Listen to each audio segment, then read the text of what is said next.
पूरी दुनिया जिस काम पर लगी है, बरज़ख को लेकर हम भी उस काम पर लग जाएं। आसिम अब्बासी पाकिस्तानी डायरेक्टर हैं। क्या सूझी कि हम आम कर देंगे LGBTQ को, इन अदर वर्ड्स कौमे लूत की फिलॉसफी को, इन अदर वर्ड्स फहाशी को, या हम जिन्स परस्ती को, लेस्बियन, गे, बाइसेक्सुअल, ट्रांसजेंडर या क्वीयर, क्वेश्चनिंग, जेंडर डिफाइंड नील, मल्टी जेंडर, अपने अपने शौक पूरे करें। ये वो चीज है, कतर ने रेनबो झंडे फुटबॉल वर्ल्ड कप में लहराने से मना कर दिया था। लेकिन हमारे डायरेक्टर साहब से जब पूछा जाता है कि ये आप क्यों कर रहे हैं, तो उन्होंने कहा कि अगर तुम्हें क्वीयर यही है कि तमाम वो जो सीधी तरह से जिनसी ताल्लुक, जिसको हम हेटेरोसेक्सुअलिटी कहते हैं, वो कायम ना कर सकें, नॉन हेटेरोसेक्सुअल बिहेवियर रखें, जिसकी कतई तौर पर इस्लाम इजाजत नहीं देता, या आप कौमे लूत की फिलॉसफी कह दें, उसको आम कर दें। बड़े बड़े स्टार्स पाकिस्तान के इसको प्रमोट कर रहे हैं। फवाद खान साहब को बड़ी अच्छी तरह पता है, जो इसी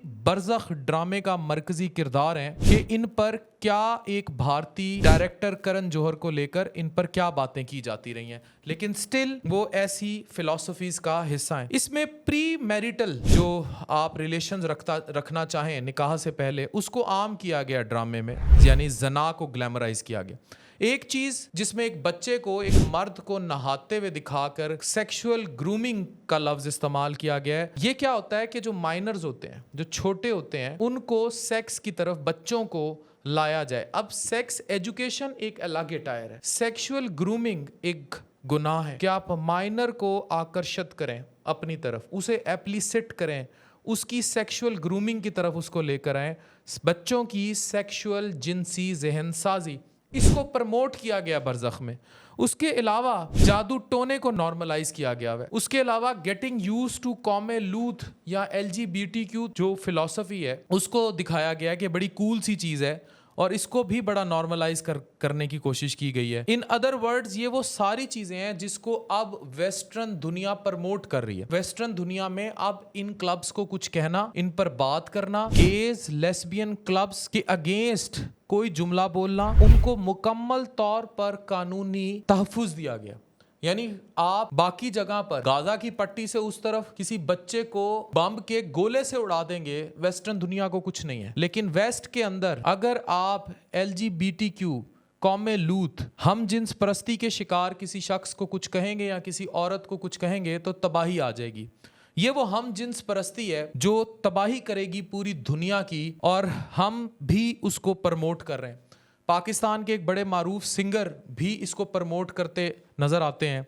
आसिम अब्बासी भी इसको प्रमोट कर रहे हैं। और फवाद खान ने तो एक इंटरव्यू में ये तक कहा था कि वो वक्त दूर नहीं जब मीडिया को देख देख कर लोग इस चीज को नॉर्मलाइज कर जाएंगे या समझने की कोशिश करेंगे। हम वो वक्त कभी नहीं आने देंगे।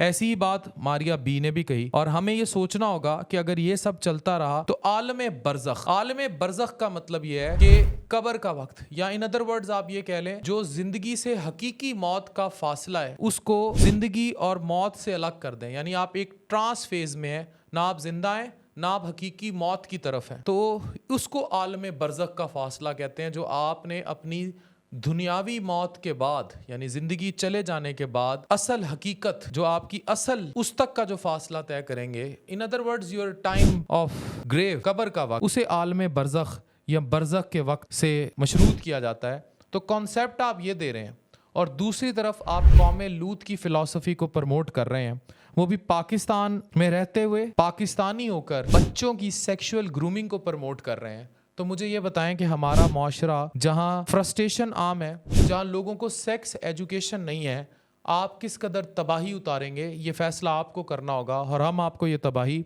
नहीं करने देंगे। आपके एक फिल्म बनाएं, वेब सीरीज चुड़ैल में भी आप थोड़ा खुल रहे थे, लेकिन आपने गेम ओवर कर दी। ये गेम आपकी ओवर होगी। We will boycott बरज़ख।